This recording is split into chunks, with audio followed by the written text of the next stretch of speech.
जय श्री वाला जी की। हेलो स्टूडेंट, मैं दीपिका मंत्री Maruti group of education Ratangarh की ऑनलाइन क्लासेज में आप सबका हार्दिक स्वागत करती हूँ। आप सब कैसे हैं?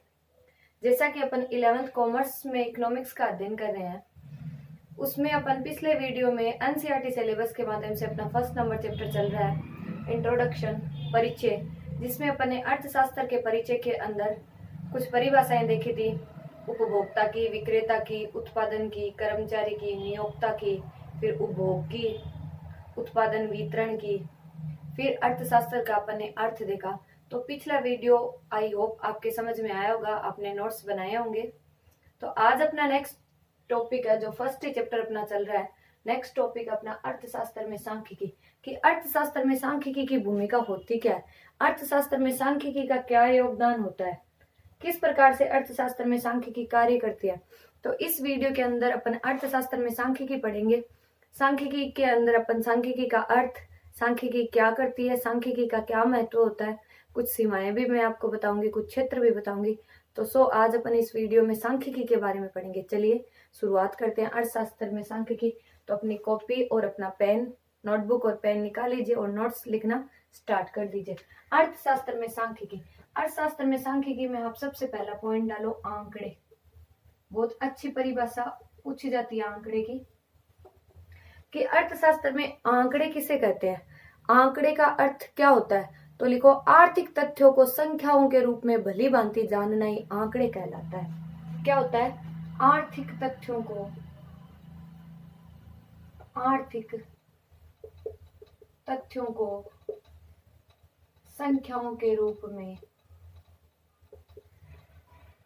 संख्याओं के रूप में, आर्थिक तथ्यों को संख्याओं के रूप में भली भांति जानना ही क्या कहलाता है? सांख्यिकी कहलाता है। कि आर्थिक तथ्यों को संख्याओं के रूप में, संख्याओं के रूप में भली भांति जानना ही, भली भांति जानना ही सांख्यिकी, भली भांति जानना ही आंकड़े कहलाता है। भली भांति जानना ही आंकड़े कहलाता है। आर्थिक तथ्यों को संख्याओं के रूप में भली भांति जानना ही क्या कहलाता है? आंकड़े कहलाता है। फिर इसी में लिख लो आगे, एक लाइन छोड़ के, ये आंकड़ों की परिभाषा थी। इन जो आर्थिक संख्या, आर्थिक तथ्य रहते हैं, जैसे नंबर्स रहते हैं 1 2 3 4 5, उनको जानना ही, आर्थिक तथ्यों को संख्याओं के रूप में भली भांति जानना ही आंकड़े कहलाता है। इन आर्थिक समस्याओं के बारे में आंकड़े संग्रह करने का उद्देश्य, इन आर्थिक समस्याओं के बारे में आंकड़े संग्रह करने का उद्देश्य, इन्हें आर्थिक समस्याओं के बारे में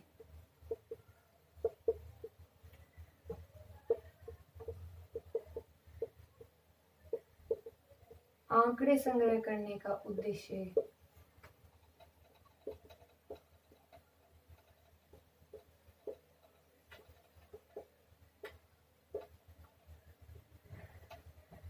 इन आर्थिक समस्याओं के बारे में आंकड़े संग्रह करने का उद्देश्य इन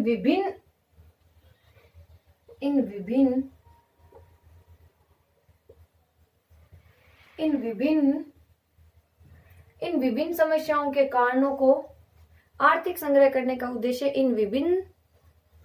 इन समस्याओं के विभिन्न कारणों को जानना और उनकी व्याख्या करना है। इन विभिन्न समस्याओं के कारणों को जानना,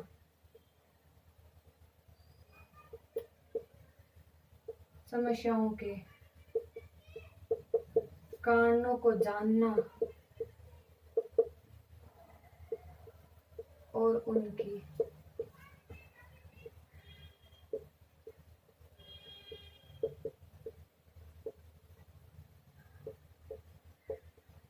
व्याख्या करना है। कि इन आर्थिक समस्याओं के बारे में आंकड़े संग्रह करने का उद्देश्य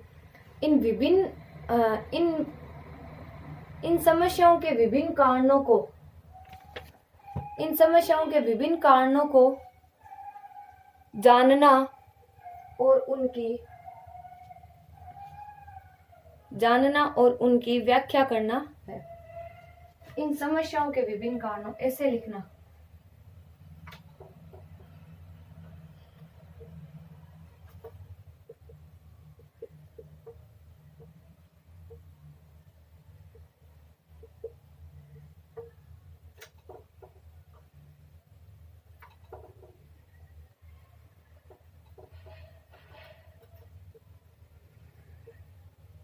इन समस्याओं के विभिन्न कारणों को जानना और उनकी व्याख्या करना है।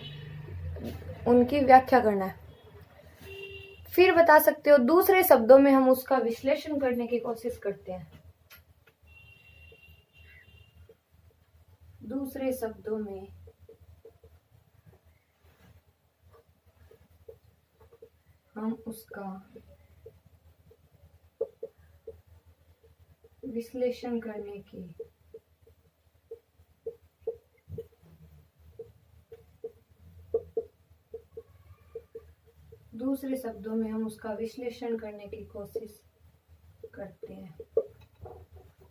दूसरे शब्दों में हम उसका विश्लेषण करने की कोशिश करते हैं। तो देखा अपने आर्थिक तथ्यों को संख्याओं के बारे में भली भांति जानना ही आंकड़े कहलाता है।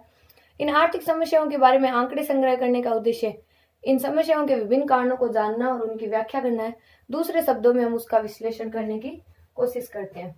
आंकड़े की परिभाषा तो इतनी है, फिर आपको नेक्स्ट लाइन से ये लिखना है। अर्थशास्त्र में सांख्यिकी चल रहा है। अब इसका एक उदाहरण लिखो। तो अब आगे आप अगले पैराग्राफ से स्टार्ट करना कि उदाहरण के तौर पर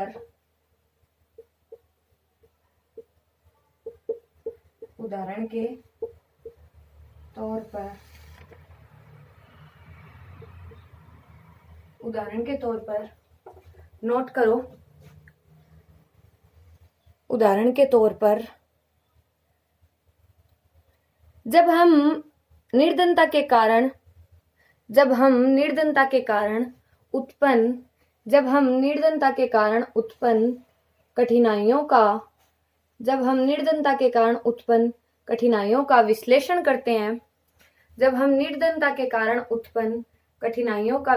करते हैं, तब हम इसकी व्याख्या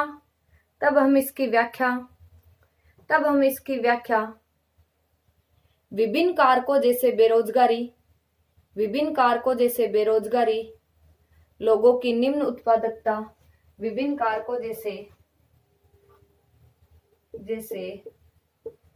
बेरोजगारी,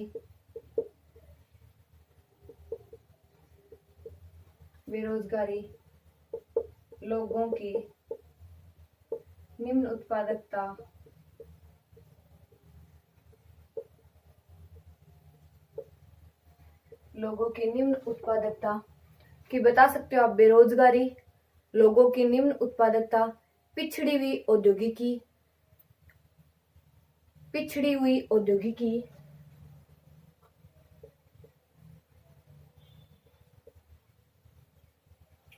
बता सकते हो कि पिछड़ी हुई औद्योगिकी आदि के रूप में करने की कोशिश करते हैं।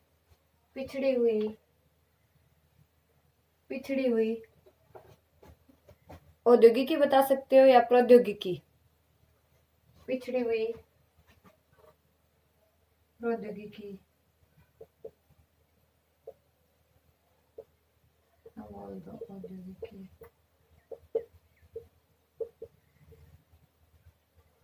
आदि के रूप में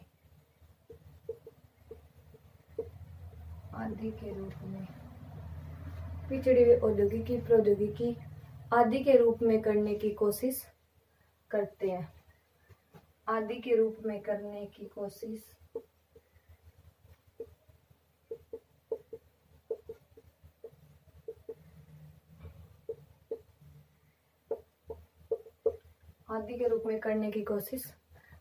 कि उदाहरण के तौर पर जब हम निर्धनता के कारण उत्पन्न कठिनाइयों का विश्लेषण करते हैं, तब हम इसकी व्याख्या विभिन्न कारकों जैसे बेरोजगारी, लोगों की निम्न उत्पादकता, पिछड़ी हुई प्रौद्योगिकी या औद्योगिकी आदि के रूप में करने की कोशिश करते हैं। आगे लिखना, तथा इनके उपायों को तथा उनके उपायों को इसीलिए हम उन उपायों को खोजने का प्रयास कर सकते हैं तथा उनके उपायों को इसीलिए हम आर्थिक समस्याओं को सुलझाने की कोशिश करते हैं। ये लाइन लिखना, आदि के रूप में करने की योग्यता की कोशिश करते हैं, आदि के रूप में करने की योग्यता की कोशिश करते हैं। इसीलिए हम आर्थिक समस्याओं को सुलझाने की कोशिश करते हैं, इसीलिए हम आर्थिक समस्याओं को सुलझाने की कोशिश करते हैं तथा उनके उपायों को खोजने का प्रयास करते हैं। इसीलिए हम आर्थिक समस्याओं को सुलझाने की कोशिश करते हैं तथा उनके उपायों को खोजने का प्रयास करते हैं तथा उनके उपायों को खोजने का प्रयास करते हैं। अर्थशास्त्र में ऐसे उपायों को नीतियों के रूप में जाना जाता है। अर्थशास्त्र में ऐसे उपायों को नीतियों के रूप में जाना जाता है। इसीलिए हम आर्थिक समस्याओं को सुलझाने की कोशिश करते हैं तथा उनके उपायों को खोजने का प्रयास करते हैं। अर्थशास्त्र में ऐसे उपायों को नीतियों के रूप में जाना जाता है कि उदाहरण के तौर पर जब हम निर्धनता के कारण उत्पन्न कठिनाइयों का विश्लेषण करते हैं तब हम इसकी व्याख्या करते हैं। इसकी व्याख्या विभिन्न कारकों जैसे बेरोजगारी, लोगों की निम्न उत्पादकता, पिछड़ी हुई प्रौद्योगिकी अथवा औद्योगिकी आदि के रूप में करने की योग्यता की कोशिश करते हैं। इसीलिए हम आर्थिक समस्याओं को सुलझाने की कोशिश करते हैं तथा उनके उपायों को खोजने का प्रयास करते हैं। अर्थशास्त्र में ऐसे उपायों को नीतियों के रूप में जाना जाता है। तो ये था आपका अर्थशास्त्र में सांख्यिकी शुरू हुआ है। अब चलते हैं सांख्यिकी के प्रवेश पे कि सांख्यिकी होता क्या है। तो अगला टॉपिक डालो, सांख्यिकी का अर्थ। सांख्यिकी का अर्थ, सांख्यिकी का अर्थ पहला डाल लो एक वचन के रूप में।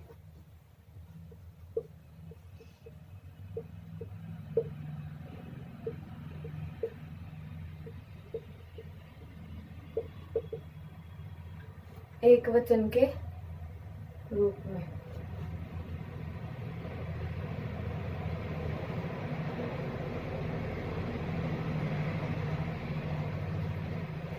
एक वचन के रूप में लिखो कि सांख्यिकी शब्द का अर्थ संख्याओं के संकलन, वर्गीकरण तथा प्रयोग का विज्ञान अथवा कोई सांख्यिकी तथ्य है। सांख्यिकी शब्द का अर्थ संख्याओं के संकलन, वर्गीकरण तथा प्रयोग का विज्ञान अथवा कोई सांख्यिकी तथ्य है। सांख्यिकी शब्द के अर्थ को बताया गया, संख्याओं का संकलन बताया, वर्गीकरण बताया तथा प्रयोग का विज्ञान अथवा सांख्यिकी अथवा कोई सांख्यिकी तथ्य है। कर लिया नोट कि सांख्यिकी शब्द का अर्थ संख्याओं के संकलन, वर्गीकरण तथा प्रयोग का विज्ञान अथवा कोई सांख्यिकी तथ्य है। ये तो था एक वचन के रूप में। अब बी लिखो बहुवचन के रूप में।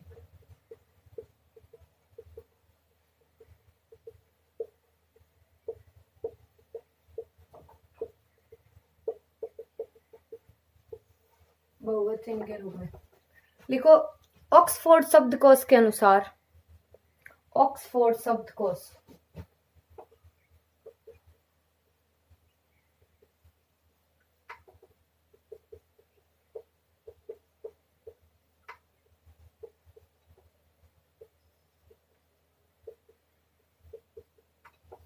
लिख लो। ऑक्सफोर्ड शब्दकोश के अनुसार बहुवचन के रूप में सांख्यिकी का तात्पर्य, बहुवचन के रूप में सांख्यिकी का तात्पर्य, बहुवचन के रूप में सांख्यिकी का तात्पर्य व्यवस्थित रूप से संग्रहित संख्यात्मक तथ्यों से है। व्यवस्थित रूप से संग्रहित संख्यात्मक तथ्यों से है। अर्थात सरल अर्थ में आंकड़े हैं। ऑक्सफोर्ड शब्दकोश के अनुसार सांख्यिकी बहुवचन के रूप में सांख्यिकी का अर्थ व्यवस्थित रूप से संग्रहित संख्यात्मक तथ्यों से है, अर्थात सरल अर्थ में आंकड़े।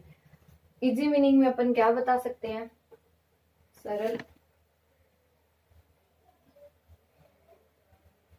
सरल अर्थ में आंकड़े।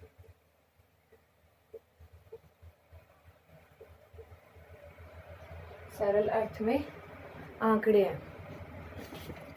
तो ऑक्सफोर्ड शब्दकोश के अनुसार बहुवचन के रूप में सांख्यिकी का तात्पर्य व्यवस्थित रूप से संग्रहित संख्यात्मक तथ्यों से है, अर्थात सरल अर्थ में आंकड़े हैं। लिख लिया। फिर आगे नोट करना, आगे लिखना दूसरे शब्दों में दूसरे शब्दों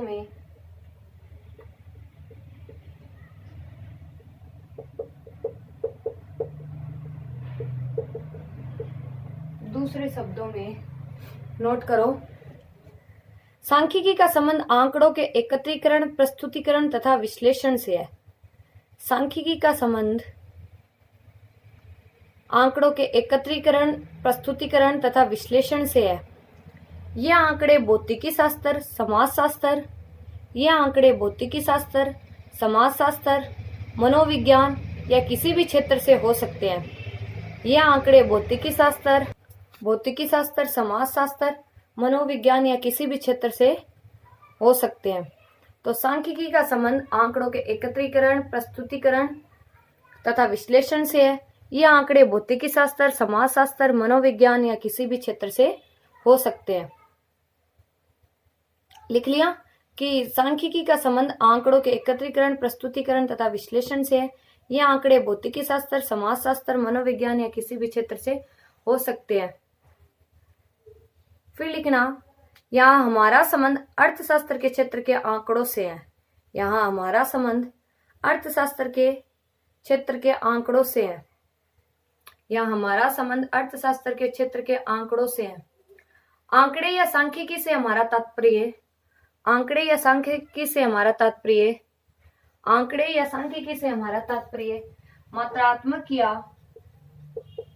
मात्रात्मक या गुणात्मक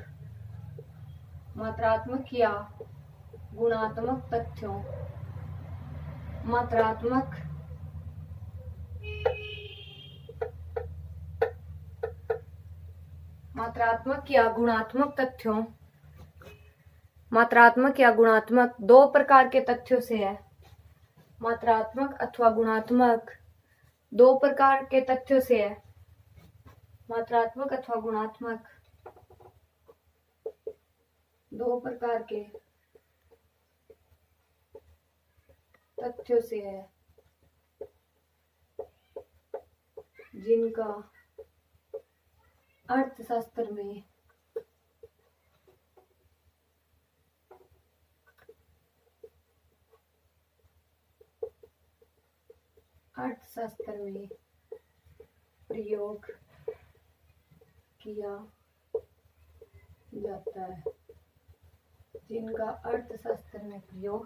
किया जाता है। मात्रात्मक या गुणात्मक दो प्रकार के तथ्यों से है, जिनका अर्थशास्त्र में प्रयोग किया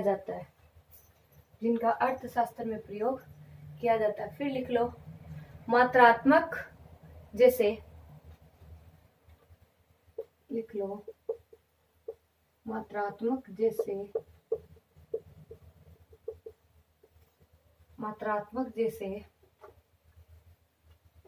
किसे बता सकते हो? लिखो मात्रात्मक जैसे, इनवर्टेड कोमा में लिखना, भारत में चावल का उत्पादन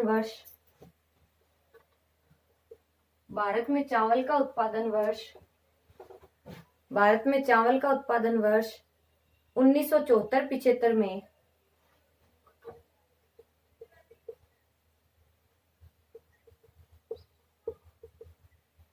39.58 मिलियन टन था। 74-75 में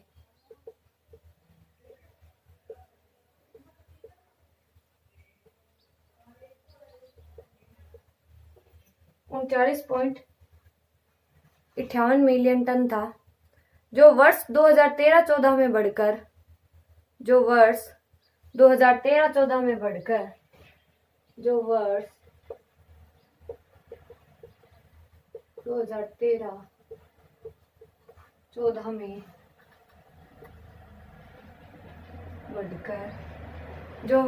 113-14 में बढ़कर 146 106.5 मिलियन टन हो गया, जो वर्ष 2013-14 में बढ़कर 106.5 मिलियन टन हो गया, मिलियन टन हो गया,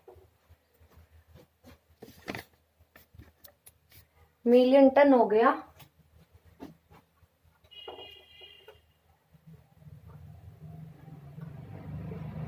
यह है मात्रात्मक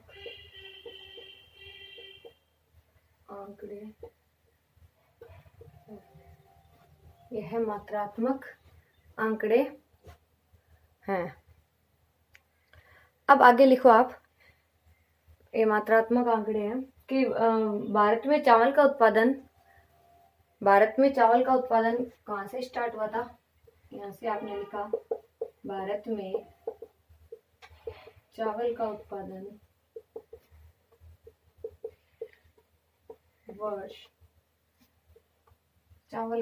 वर्ष 1974-75 में 39.58 मिलियन टन था। कर लिया। भारत में चावल का उत्पादन वर्ष 1974-75 में 39.58 मिलियन टन था, जो वर्ष 2013-14 में बढ़कर 106.5 मिलियन टन हो गया। ये मात्रात्मक आंकड़े देखो, 1974-75 में 39.58 टन और 2013-14 में 106.5 मिलियन टन हो गया। जो ये टन बढ़कर हुआ है मात्रा के रूप में, इसको क्वांटिटी के रूप में अपन नाप रहे हैं। किसके रूप में? क्वांटिटी के रूप में। वो कौन से तथ्य होते हैं, कौन से आंकड़े होते हैं? मात्रात्मक आंकड़े। और जो क्वालिटी के रूप में, गुणवत्ता के रूप में मापते हैं, वो कौन से आंकड़े होते हैं? वो होते हैं गुणात्मक। तो लिखो, अगला पैराग्राफ में लिखना कि मात्रात्मक आंकड़ों के साथ ही अर्थशास्त्र में गुणात्मक आंकड़ों का भी प्रयोग होता है। मात्रात्मक आंकड़ों के साथ ही अर्थशास्त्र में गुणात्मक आंकड़ों का प्रयोग होता है। इसमें किसी व्यक्ति विशेष या व्यक्तियों के समूह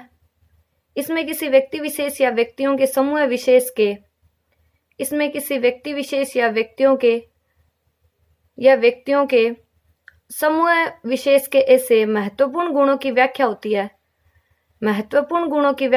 है जिन्हें मात्रात्मक रूप से तो नहीं मापा जा सकता,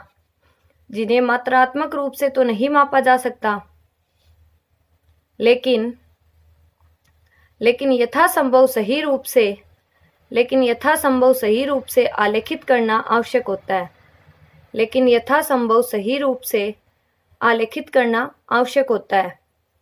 जैसे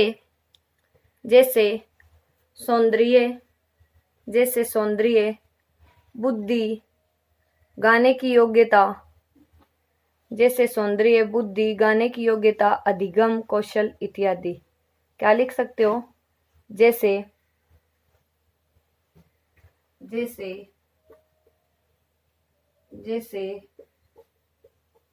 सौंदर्य,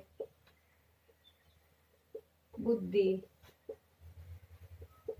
गाने की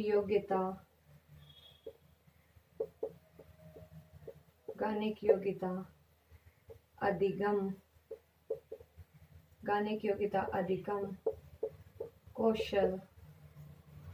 जैसे सौंदर्य, बुद्धि, गाने की योग्यता, अधिगम, कौशल इत्यादि।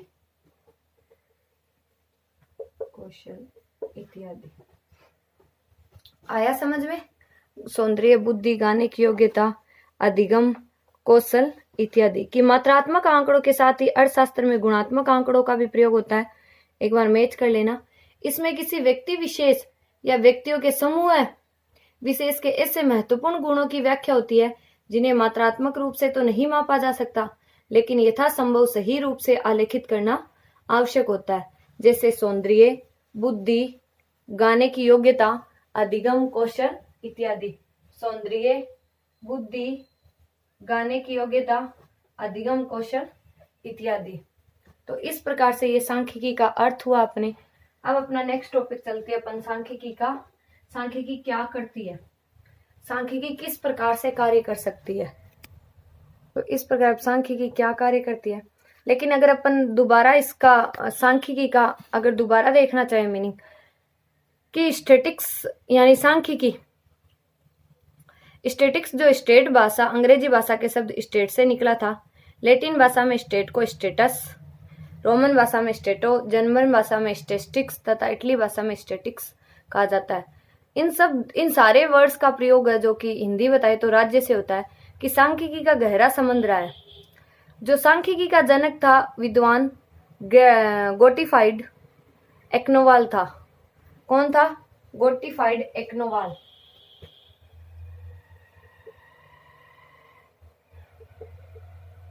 गोटिफाइड एक्नोवाल। कई बार क्वेश्चन पूछा जाता है गोटिफाइड एक्नोवाल कि सांख्यिकी का जनक गोटिफाइड एक्नोवाल को माना जाता है। 1749 में सर्वप्रथम स्टैटिक्स शब्द का प्रयोग इन्होंने किया था। कब किया था? 1749 में फर्स्ट जो प्रयोग था वो इन्होंने सांख्यिकी शब्द का किया था। सर्वप्रथम सांख्यिकी शब्द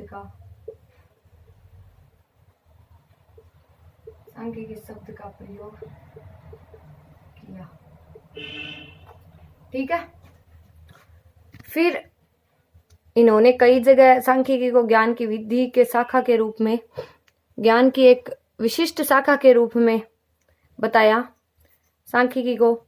फिर समंकों के दौरान बताया सांख्यिकी स्टैटिक शब्द का उन विधियों से जिनका प्रयोग सांख्यिकी में किया जाता है सारे सिद्धांत युक्तियां आती है। फिर दूसरा सांख्यिकी का बहुवचन के रूप में समंकों के रूप में प्रयोग किया जाता है। संख्या जैसे जनसंख्या समंकों के रूप में। समंकों का तीसरा प्रतिदर्श होता है संख्यात्मक गुणों का बताने वाली सांख्यिकी का अनुमान है एस्टिमेट। फिर कई अर्थशास्त्रियों ने परिभाषा दी थी, जैसे बाउले ने दी, क्वेटरलेट ने दी, बोर्डिंगटन ने दी और सेलिगमन ने दी।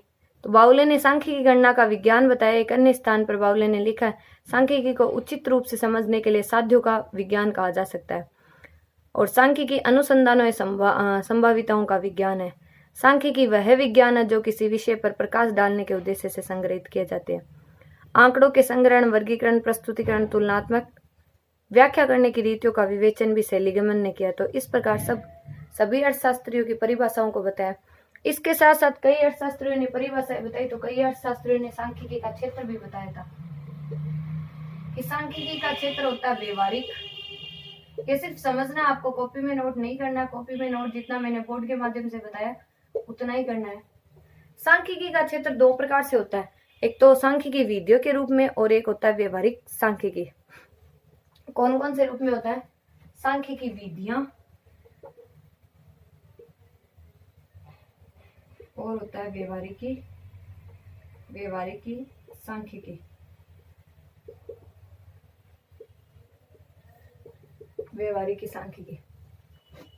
सांख्यिकी विधियों के अंदर कई कार्य आते हैं, संक्षिप्तीकरण, विश्लेषण और संख्यात्मकता के रूप में, निर्वचन, प्रस्तुतिकरण के रूप में कई बातें आती है। समंकों का संकलन करना, समंकों का वर्गीकरण करना, सारणीन करना, प्रस्तुतिकरण करना, विश्लेषण, निर्वचन, पूर्वानुमान, ये सब आगे पढ़ेंगे। और व्यवहारिक सांख्यिकी के अंदर कई आते हैं, उत्पादन, मूल्य, बेरोजगारी, राष्ट्रीय आय, जनसंख्या, वर्णनात्मक सांख्यिकी। फिर इसमें भी कई व्यवहारिक सांख्यिकी को भी दो भागों में बांटा जाता है, वर्णनात्मक सांख्यिकी और वैज्ञानिक व्यवहारिक सांख्यिकी। और कि वर्णनात्मक सांख्यिकी के अंदर दो तीन भागों में इसको, व्यवहारिक सांख्यिकी को दो भागों में बांटा जाता है, वर्णनात्मक सांख्यिकी, वैज्ञानिक व्यवहारिक सांख्यिकी। और व्यवहारिक सांख्यिकी के अंदर व्यवसायिक समस्याओं का अध्ययन, विश्लेषण, ये सारे करके इस प्रकार से सांख्यिकी का क्षेत्र हो जाता है कि सांख्यिकी विधियों के अनुसार और व्यवहारिक सांख्यिकी के अनुसार। फिर अर्थशास्त्र में सांख्यिकी की भूमिका आज अपन ने देखी थी कि अर्थशास्त्र में सांख्यिकी और अर्थशास्त्र का तो गहरा संबंध होता ही है। इनके नियमों और सिद्धांतों की नींव में भी सांख्यिकी समंक है। प्रोफेसर मार्शल ने भी लिखा था, समंक वे कण है जिसमें प्रत्येक अर्थशास्त्र की भांति मुझे भी इंटें बनानी पड़ती है कि अर्थशास्त्र के सैद्धांतिक और व्यवहारिक दोनों स्वरूपों में सांख्यिकी अधिक उपयोगी सिद्ध हुई है। अर्थशास्त्र में जनसंख्या का सिद्धांत, मुद्रा परिमाण सिद्धांत, वितरण के सिद्धांत आदि का प्रतिपादन सांख्यिकी द्वारा ही संभव हुआ है। सांख्यिकी विधियों द्वारा इसको संभव बताया। व्यवहारिक अर्थशास्त्र में राष्ट्रीय विकास की योजनाओं के निर्माण में भी उनकी प्रगति का मूल्यांकन सांख्यिकी समूह की आवश्यक होते हैं। योजनाओं की सफलता को प्रदर्शित करने हेतु चित्रों और आरेखों का प्रयोग भी किया जाता है। प्रोफेसर बाउले ने लिखा कि अर्थशास्त्र का कोई भी विद्यार्थी पूर्ण सामग्री का दावा तब नहीं कर सकता जब तक वह सांख्यिकी रीतियों में पारंगत नहीं हो। तो इस प्रकार से भी अर्थशास्त्र में सांख्यिकी होता है। और एनसीईआरटी सिलेबस का तो अपन ने अर्थशास्त्र में सांख्यिकी पढ़ ही लिया था, आंकड़ों के माध्यम से सांख्यिकी क्या होती है। अब अपना नेक्स्ट टॉपिक रहता है सांख्यिकी क्या करती है। तो मैंने बोला था कि मैं इस वीडियो में ही आपको बता दूंगी कि सांख्यिकी क्या करती है, लेकिन इस चैप्टर का भी एक वीडियो और बनेगा, सांख्यिकी क्या करती है और सांख्यिकी का क्या महत्व होता है। सांख्यिकी का क्या महत्व होता है, फिर एक प्रैक्टिकल क्वेश्चन भी है, फिर ऐसे ही अपन जैसे थोड़ा बहुत देखा था तो सांख्यिकी की कुछ सीमाएं भी बता दूंगी, फिर अपना ये चैप्टर कंप्लीट हो जाएगा। तो इस चैप्टर का एक वीडियो और बनेगा। तो अपन इस चैप्टर का नेक्स्ट वीडियो में अपन मिलते हैं, जो इसमें अपना टॉपिक रहेगा सांख्यिकी क्या करती है, सांख्यिकी का महत्व है, सांख्यिकी की कुछ सीमाएं। चलिए ठीक है, आप इनको नोट कर लेना, समझ लेना। अगर कोई आपकी समस्या है तो आप कमेंट के माध्यम से मेरे को पूछ सकते हो। जरूर पूछना कमेंट के माध्यम से कि कौन सा टॉपिक आपके समझ में नहीं आया, लेकिन नोट्स बनाने बहुत ज्यादा जरूरी है। जब तक नोट्स नहीं बनाओगे तब तक वापस वीडियो को बार बार देख देख के आपको नोट्स बनाना जरूरी है। तो वीडियो को देखिए बार बार और नोट्स बनाइए, और साथ साथ में पढ़ते चलिए, और रिवाइज तो करना जरूरी है ही। चलिए ठीक है, ओके स्टूडेंट्स, आप सभी का बहुत बहुत धन्यवाद। जय श्री बालाजी की, thank you so much. Okay.